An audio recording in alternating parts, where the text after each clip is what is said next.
Thank you, Mr. Speaker. I rise today to recognize Chief Master Sergeant John Jones of Utica, New York, who retired in October of this year after nearly 30 years of full-time service in the Air National Guard.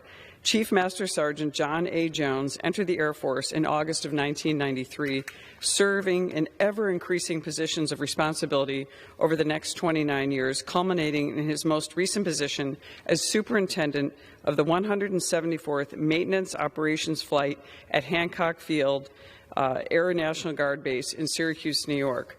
Chief Jones started his career at Dover Air Force Base in Delaware as an aircraft maintenance specialist, where he maintained the C-5 Galaxy.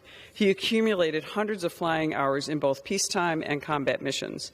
He transitioned to the 174th Fighter Wing of the New York Air National Guard in 1997, serving 9 years as an attack controls system specialist and electronic integrated systems specialist. In these roles, he maintained critical electronic systems of the F-16 Fighting Falcon.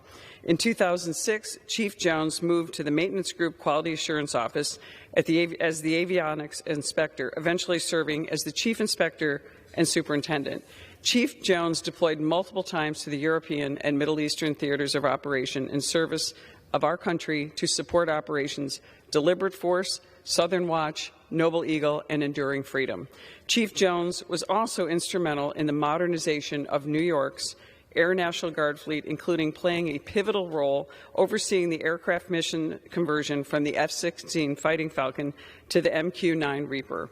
I have come to personally know Chief Jones through his dedicated work as the New York Wing Commander of the Civil Air Patrol program I care deeply about and have consistently supported as a member of Congress and also as a member of the New York State Assembly.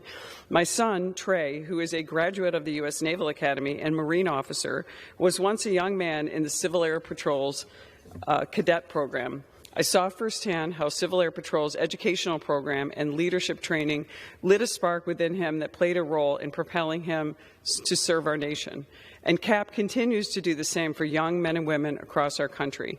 I had the opportunity recently to explore just how the Civil Air Patrol's New York Wing conducts disaster relief missions when I joined Chief Jones and his cadets for training session in Rome, New York. I saw cadets experience their first flights and was able to ride in a Civil Air Patrol plane myself.